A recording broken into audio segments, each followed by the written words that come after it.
कहानियां जो आपको अपने लक्ष्य तक ले जाने को मजबूर कर देगी। 1. सफलता का रहस्य। सुकरात। एक बार एक व्यक्ति ने महान फिलोसोफर सुकरात से पूछा कि सफलता का रहस्य क्या है? What is the secret of success? सुकरात ने उस इंसान को कहा कि वह कल सुबह नदी के पास मिले, वहीं पर उसे अपने प्रश्न का जवाब मिलेगा।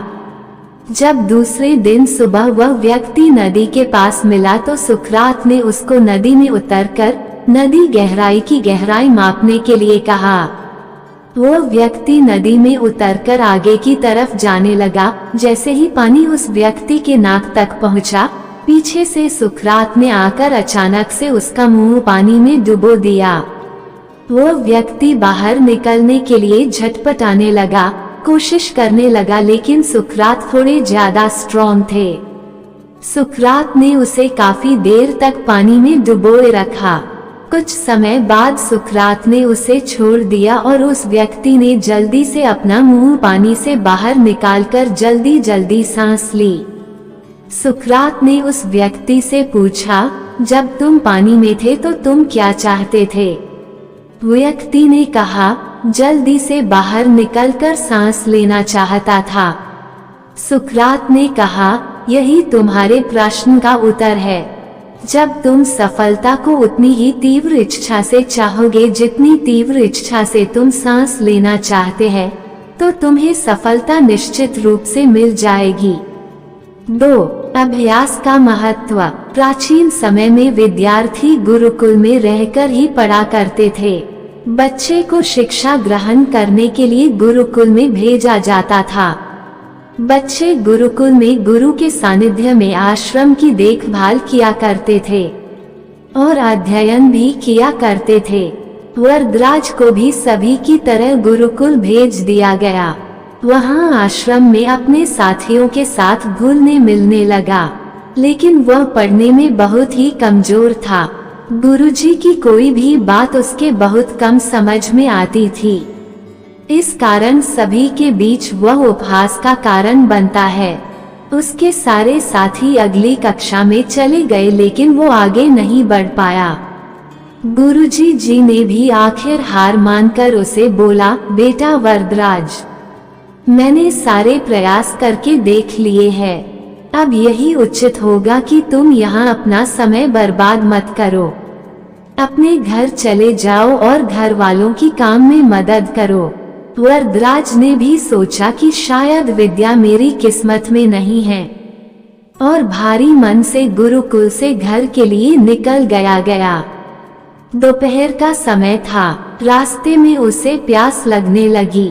इधर उधर देखने पर उसने पाया कि थोड़ी दूर पर ही कुछ महिलाएं कुएं से पानी भर रही थी। वो कुएं के पास गया। वहाँ पत्थरों पर रस्सी के आने जाने से निशान बने हुए थे। तो उसने महिलाओं से पूछा, ये निशान आपने कैसे बनाए? तो एक महिला ने जवाब दिया, बेटी ये निशान हमने नहीं बनाए। ये तो पानी खींचते समय इस कोमल रस्सी के बार बार आने जाने से ठोस पत्थर पर भी ऐसे निशान बन गए हैं। वरदराज सोच में पड़ गया। उसने विचार किया कि जब एक कोमल रस्सी के बार बार आने जाने से एक ठोस पत्थर पर गहरे निशान बन सकते हैं, तो निरंतर अभ्यास से मैं विद्या ग्रहण क्यों नहीं कर सकता। वरदराज ढेर सारे उत्साह के साथ वापस गुरुकुल आया और अथक कड़ी मेहनत की। गुरुजी ने भी खुश होकर भरपूर सहयोग किया। कुछ ही सालों बाद यही मंदबुद्धि बालक वरदराज आगे चलकर संस्कृत व्याकरण का महान विद्वान बना। 3. परिश्रम का महत्व। परिश्रम हमारे जीवन में एक ऐसा शब्द है जिससे दुनिया की वो हर उपलब्धियों को पाया जा सकता है जिसकी हम उम्मीद करते हैं। यहाँ परिश्रम का महत्व के कारण कई लोग सफल हुए हैं, कुछ बहुत ज्यादा तो कुछ कम। जो व्यक्ति ज्यादा परिश्रम किए वो ज्यादा सफल हुए। सफलता की कुंजी है परिश्रम। बिना परिश्रम, बिना मेहनत के तो कुछ लोग सफल जरूर हो जाते हैं, पर उनकी सफलता ज्यादा दिन तक नहीं चलती। इस कहानी में हम आपको बताएंगे कि अगर हम परिश्रम करना बंद कर देते हैं तो कैसे हमारा पतन होने लगता है, और समय रहते हम सही रास्ते पे आ जाते हैं और मन लगा के काम करने लगते हैं तो कैसे हम अपने होने वाली बर्बादी से बच सकते हैं। एक किसान ने अपने अपने परिश्रम से बहुत पैसा कमाया, बहुत सारी जमीनें खरीदी, गाय भैंस लिए। कई नौकर चाकर उसके खेत में काम करने लगे और अब उसकी लाइफ बहुत अच्छी हो गई और वह आराम से अपना जीवन जीने लगा। कुछ समय बाद उस किसान की मृत्यु हो गई। अब सारी जिम्मेदारी उसके बेटे पे आ गई, पर उसका बेटा बहुत आलसी था। वो कभी भी परिश्रम का महत्व को नहीं समझता था। वो बस यही सोचता कि पिताजी ने तो सब बना ही दिया है। नौकर खेतों में काम करते हैं, अनाज घर पहुंच जाता है, मुझे क्या जरूरत काम करने की। काफी समय तक ऐसा चलता रहा।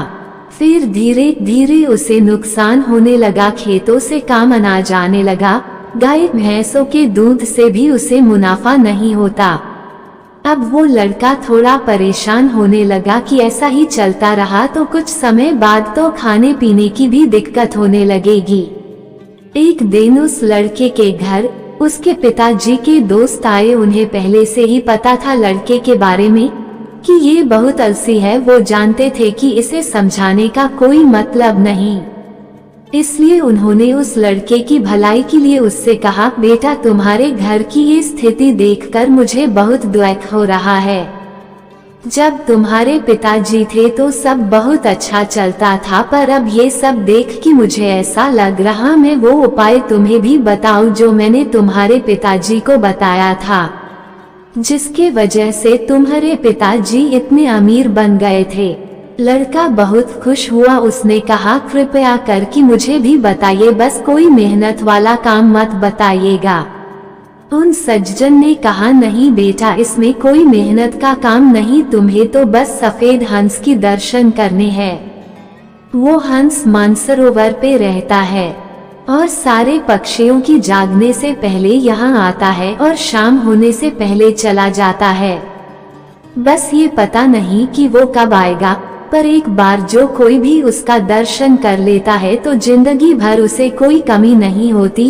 बिना मेहनत के ही उसके पास सब आता रहता है। लड़का बहुत खुश हुआ और दूसरे ही दिन सुबह घर से बाहर निकला और उस हंस की तलाश में अपने खेतों की तरफ गया। वहाँ उसने देखा कि एक आदमी उसके खेतों से अनाज चुरा रहा था। खेत के मालिक को देख के शर्मिंदा हुआ और माफी मांगने लगा। खेत से वापस लौटते समय अपने गौशाला में गया। वहाँ उसने देखा कि गाय भैंस की रखवाली करने वाला ही गाय का दूध दूह कर अपने ही लोगों को बांट रहा है। ऐसा करने के लिए रखवाले को उसने डांट लगाई और वापस घर आ गया। नाश्ता करने के बाद तुरंत वो हंस की दर्शन करने के लिए खेतों में चला गया। वहां पहुंच के उसने देखा इतना समय हो गया पर खेतों पे अभी तक मजदूर नहीं आए हैं। जब मजदूर आए तो उन्हें भी डांट लगाई। इस तरह वह जहाँ जहाँ गया उस दिन वह अपने होने वाले रोज के नुकसान से बच गया। सफेद हंस की तलाश में वो लड़का अब रोज सुबह ही अपने घर से निकल जाता। उसके डर से उसके मजदूर समय से काम पे आने लगे और पूरे मन से काम करने लगे। उसके खेतों से और दूध की चोरी होना भी बंद हो गई। पहले की तुलना में अब उसे मुनाफा होने लगा और उसकी आमदनी बढ़ गई। एक दिन उसके पिताजी के दोस्त फिर से उसके घर आए। उन्हें देख के लड़के ने बोला कि सफेद हंस तो अभी तक नहीं दिखा मुझे, पर उसकी खोज में ही मैं जब से लगा हूँ तब से ही मुझे बहुत लाभ होने लगा। पता नहीं वो जिस दिन दिख जाएगा उस दिन क्या होगा। उसके पिताजी के दोस्त हंसने लगे और बोले, तुम अभी तक नहीं समझे, परिश्रम करना ही वो सफेद हंस है। परिश्रम का फल हमेशा उजाले की तरफ होता है। जो परिश्रम करना बंद करके अपना काम नौकरों पे छोड़ देता है उसे हमेशा नुकसान का सामना करना पड़ता है। और जो खुद परिश्रम करके अपने तथा अपने लोगों की देखभाल करता है वही संपत्ति और लोगों से सम्मान पाता है। सारांश, परिश्रम का महत्व की कहानी से हमें ये शिक्षा मिलती है कि कमजोरी से या आलस करने से कुछ नहीं होने वाला, बल्कि जो कुछ है वो भी चला जाएगा। इसलिए हर इंसान को चाहिए कि अपना काम पूरी ईमानदारी और परिश्रम के साथ करना चाहिए। ये कहानी परिश्रम का महत्व आपको कैसी लगी हमें कमेंट करके जरूर बताएं। Please like, share and subscribe my channel.